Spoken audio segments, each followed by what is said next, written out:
Dear students,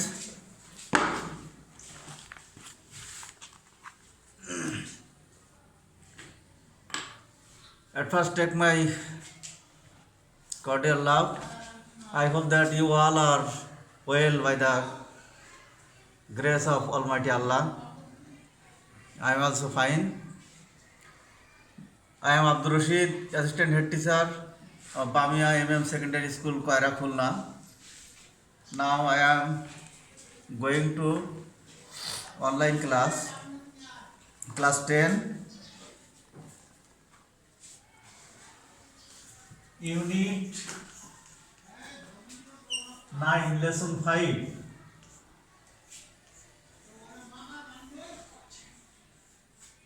Tag question.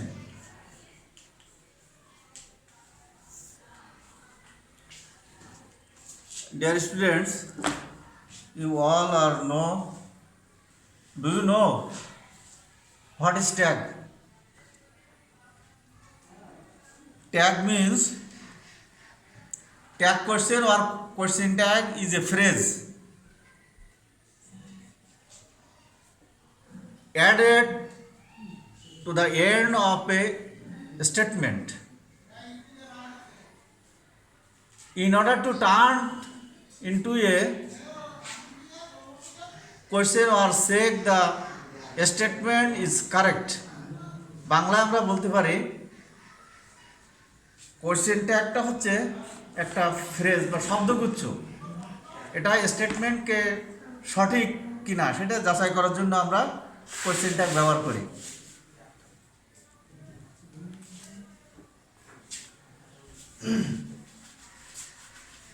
Dear students, look at the blackboard.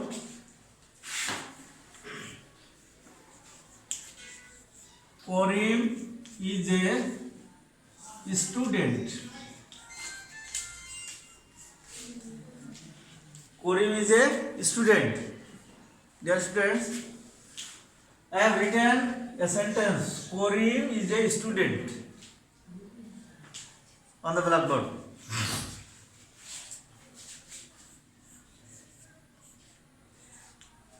He is a liar. এটা আরো একটা sentence আমরা লিখলাম। এটা ট্যাগ আমরা কিভাবে করব? How can we find out its answer? তো প্রথমত আমরা বলতে প্রথম সেন্টেন্সটা কি? করিম ইজ এ স্টুডেন্ট। দ্বিতীয় sentence he is a liar. Tag করার সাম রুলস অফ ট্যাগ, আমরা কিছু ট্যাগ করার কিছু নিয়ম আছে, সেই রুলগুলো আমরা ফলো করব, তাহলে আমরা সহজে এই ট্যাগ আমরা করতে পারবো। তো বোর্ডের দিকে দেখাও। করিম ইজ এ স্টুডেন্ট, এই সেন্টেন্সটা কিন্তু একটা অ্যাফার্মেটিভ সেন্টেন্স। সেন্টেন্স সাধারণত দুই প্রকার, অ্যাফার্মেটিভ আর নেগেটিভ। তো এটাও হি ইজ এ লায়ার, এটাও একটা অ্যাফার্মেটিভ সেন্টেন্স। তো প্রথমত আমরা এখানে দেখব, এখানে আমি আন্ডারলাইন করলাম ইজ, এখানেও ইজ। প্রথমত আমরা দেখব কি, প্রথমে আমার লাগবে অপারেটর, বা এটাকে আমরা বলতে পারি অক্সিলারি ভার্ব। অক্সিলারি ভার্ব বা অপারেটর, অক্সিলারি ভার্ব। এর আরেক নাম হচ্ছে অপারেটর।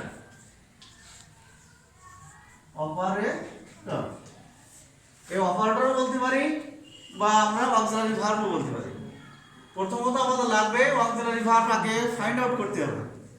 যে সেন্টেন্সটা আমরা ট্যাগ করব, প্রথমত আমাদের ফাইন্ড আউট করতে হবে অক্সিলারি ভার্ব বা অপারেটর। ইংরেজিতে অপারেটর আছে বিভিন্ন গ্রামারে বিভিন্ন রকম লেখা আছে, তো 22, 23, 24টা অপারেটর আছে। such as am, is, are, was, were, can, could, may, might, must, do, did, does, etc. এমনিভাবে 24টার মতো আছে আর কি। তো এই অপারেটরগুলো আমরা প্রথমত বসাবো। এরপরে আমাদের কি করতে হবে, অপারেটর বসানোর পরে সেন্টেন্সটা যদি অ্যাফার্মেটিভ হয়, আমি আগেই বলেছি যে সেন্টেন্স যদি অ্যাফার্মেটিভ হয় তাহলে আমরা ওইটাকে ট্যাগ করার সময় আমাদের নেগেটিভ করতে হবে, অর্থাৎ ওই অক্সিলারি ভার্বের পরে আমাদের নট বসাতে হবে, নট যোগ করতে হবে। আর যদি নেগেটিভ সেন্টেন্সটা যদি নেগেটিভ হয় তাহলে আর নট বসানোর প্রয়োজন হবে না। তো আমরা প্রথমে দেখি করিম ইজ এ স্টুডেন্ট, এখানে অপারেটর ছিল ইজ, এরপরে সেন্টেন্সটা যেহেতু অ্যাফার্মেটিভ এখানে নট যোগ করতে হবে, কিন্তু ইজের পরে নট যোগ করলে হয় ইজ নট, কিন্তু সেটা কিন্তু লেখা যাবে না, লিখতে হবে তার একটা সংক্ষিপ্ত রূপ। ইজ নটের সংক্ষিপ্ত রূপ কি? ইজন্ট। ইজন্ট, ইজ নট লেখা যাবে না, ইজন্ট। এরপরে সাবজেক্ট যদি নাউন হয় সাবজেক্ট বসাতে হবে, অক্সিলারি ভার্বের পরে বা অপারেটরের পরে আমরা নট যোগ করলাম এবং তার সংক্ষিপ্ত রূপটা বসালাম ইজন্ট। এরপরে সাবজেক্ট বসবে, সাবজেক্ট যদি আমি আবার বলি সাবজেক্ট যদি নাউন হয় তাহলে তার প্রোনাউন বসবে, তাহলে নিশ্চয় করিম নাউন, তাহলে এর প্রোনাউন হবে কি? হি, ইজন্ট হি। এবং লাস্টে কিন্তু নোট অফ ইন্টারোগেশন বসাতে হবে, যদি আমরা না বসাই নোট অফ ইন্টারোগেশন না বসাই তাহলে কিন্তু ট্যাগ হবে না। তাহলে আমরা কি করলাম? প্রথমত অপারেটর বসালাম বা অক্সিলারি ভার্ব বসালাম, এরপরে অ্যাফার্মেটিভ সেন্টেন্স ছিল ওর সঙ্গে আমরা নট যোগ করলাম, ওর তার সংক্ষিপ্ত রূপটা বসালাম, এরপরে লাস্টে সাবজেক্ট বসালাম, সাবজেক্ট নাউন ছিল প্রোনাউন রূপ বসালাম, লাস্টে কি? Note of interrogation. তাহলে অ্যান্সারটা কি দাঁড়ালো? ইজন্ট হি, ইজন্ট হি। পরবর্তী সেন্টেন্স, নেক্সট সেন্টেন্সে আছে কি? He is a liar. এখানেও অপারেটর ইজ, সেন্টেন্সটা অ্যাফার্মেটিভ, এর সঙ্গে আমরা নট যোগ করলাম এবং তার সংক্ষিপ্ত রূপ isn't. Isn't, subject pronoun already আছে, ইজন্ট হি, লাস্টে note of interrogation. Okay,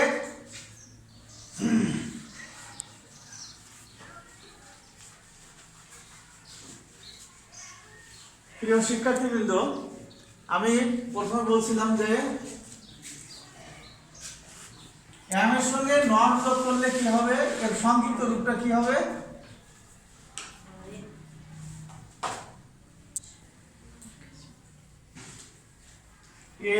ARENT, aren't, অথবা আমরা we can use ain't।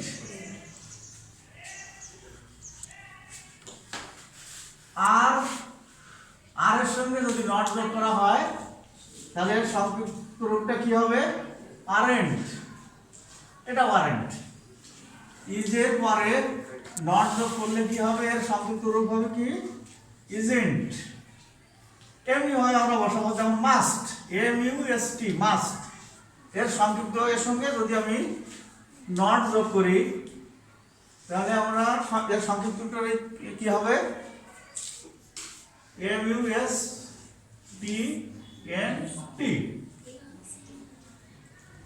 যেমন এখানে আছে ডিড, ডিডির সঙ্গে যদি আমি নট যোগ করি তাহলে এর সংক্ষিপ্ত রূপ কি হবে? ডিড নট লেখা যাবে না, ডিডন্ট।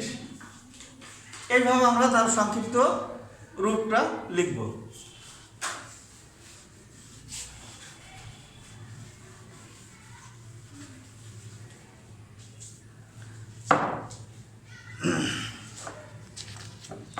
ডিয়ার স্টুডেন্ট, কোনো ক্ষেত্রে কোনো সেন্টেন্সে যখন আমরা ট্যাগ করতে যাব বা পাবলিক পরীক্ষায় যখন আমাদের ট্যাগ কোশ্চেন আসবে, এরকম থাকতে পারে, সাপোজ হি ওয়াক্স স্লোলি, হি ওয়াক্স স্লোলি, SLOWLY, হি ওয়াক্স স্লোলি। এখানে আমি প্রথমে বলেছি যে অপারেটর আমার ফাইন্ড আউট করতে হবে অ্যাট ফার্স্ট, কিন্তু এখানে কিন্তু অপারেটর নাই, অক্সিলারি ভার্ব নাই। হি ওয়াক্স স্লোলি, ওয়াক্স এখানে ভার্ব, কিন্তু এই ওয়াক্সটা কিন্তু অক্সিলারি ভার্ব না। তো যেহেতু যেখানে আমরা অক্সিলারি ভার্ব পাবো না, সেক্ষেত্রে আমরা টেন্স অনুযায়ী do, does, did, do, does, did এটা ব্যবহার করব। সেন্টেন্সটা আমরা আগে পড়ে দেখবো যে সেন্টেন্সটা যদি পাস্ট টেন্স হয়, সেন্টেন্সটা যদি পাস্ট টেন্সে থাকে তাহলে আমরা অপারেটর হিসেবে ডিড ব্যবহার করব। যদি প্রেজেন্ট টেন্স হয় তাহলে ডু বা ডাজ এরকম ব্যবহার করব। তো এখানে আমরা কিভাবে করতে পারি? হি ওয়াকস স্লোলি, হি ওয়াকস স্লোলি, সে ধীরে ধীরে হাঁটে।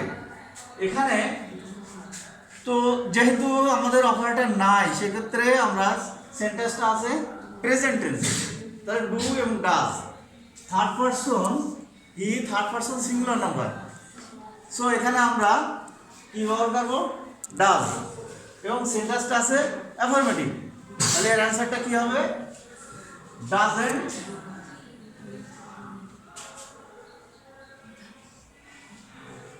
ডাজেন্ট সাবজেক্ট আছে হি, ডাজেন্ট হি, এবং লাস্টে note of interrogation.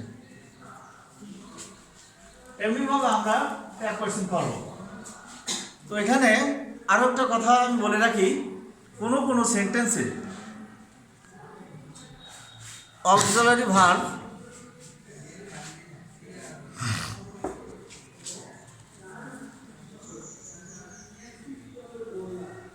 Dear students,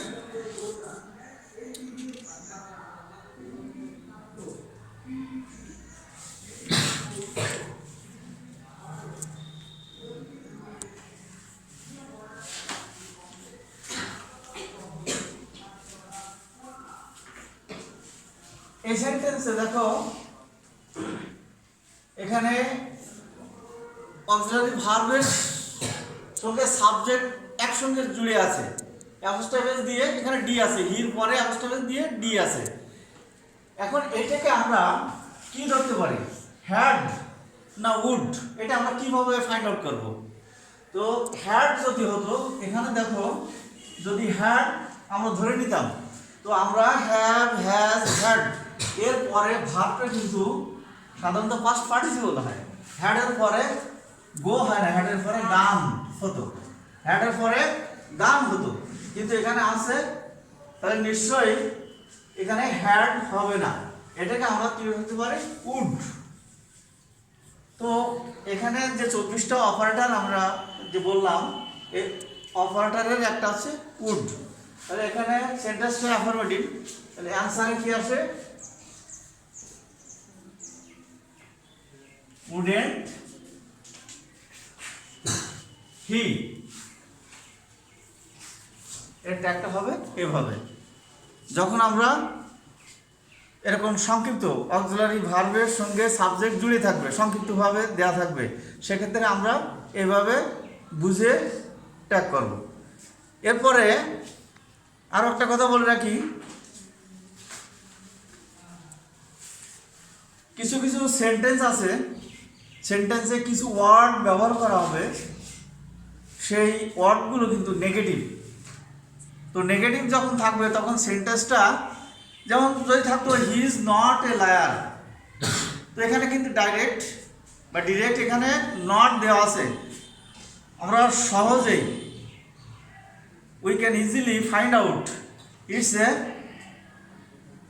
negative sentence.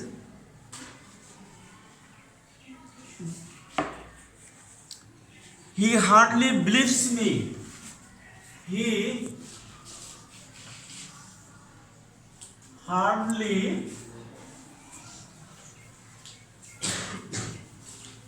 believes me. He hardly believes me. এখানে কিন্তু হার্ডলি যে ওয়ার্ডটা, হার্ডলি ওয়ার্ডটা নেগেটিভ সেন্স আছে, যেহেতু এটা একটা নেগেটিভ সেন্টেন্স, হি হার্ডলি বিলিভস মি। সো এই হার্ডলি যদি থাকে কোনো সেন্টেন্সে, never, hardly, few, little etcetera, এরকম কিছু ওয়ার্ড আছে যেগুলো নেগেটিভ। সো এর ট্যাগ করার সময় আমরা আর সংক্ষিপ্ত রূপ নট আর ইউজ করবো না। যেমন এখানে আমরা লিখতে পারি He hardly believes me.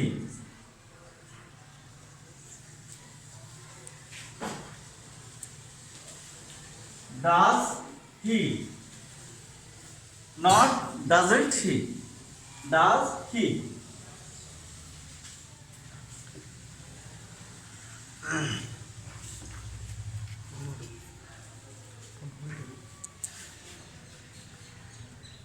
Dear students,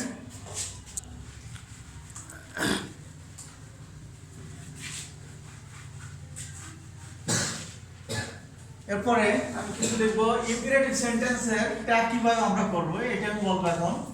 imperative sentence,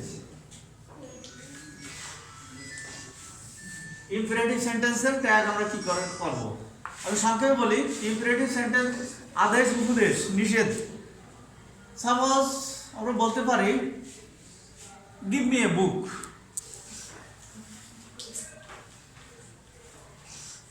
Give me a book. Give me a book. Give me a pen. Stand up. Get out. এই সবগুলো আছে ইম্পারেটিভ সেন্টেন্স। তো ইম্পারেটিভ সেন্টেন্স যখন হবে সেক্ষেত্রে আমরা একটা কীভাবে করব। ইম্পারেটিভ সেন্টেন্সের বিস্তারিত আলোচনা আমি নেক্সট ক্লাসে করব।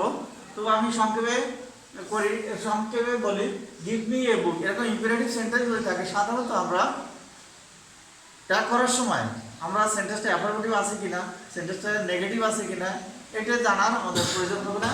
আমরা সরাসরি will you, would you, can you, could you আমরা যে কোনো একটা ব্যবহার করতে পারি। যেমন এখানে আছে গিভ মি এ বুক, আমরা এটাকে আমরা উইল ইউ ব্যবহার করে আমরা ট্যাগটা করতে পারি।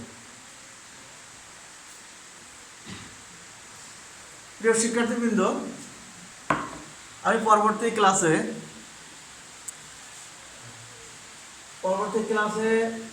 ইম্পারেটিভ সহ অন্যান্য ট্যাগ কোয়েশ্চেন করার যে সহজ উপায় আছে এই রুলগুলো আমি পরবর্তী ক্লাসে আলোচনা করব। No more today. আল্লাহ হাফেজ।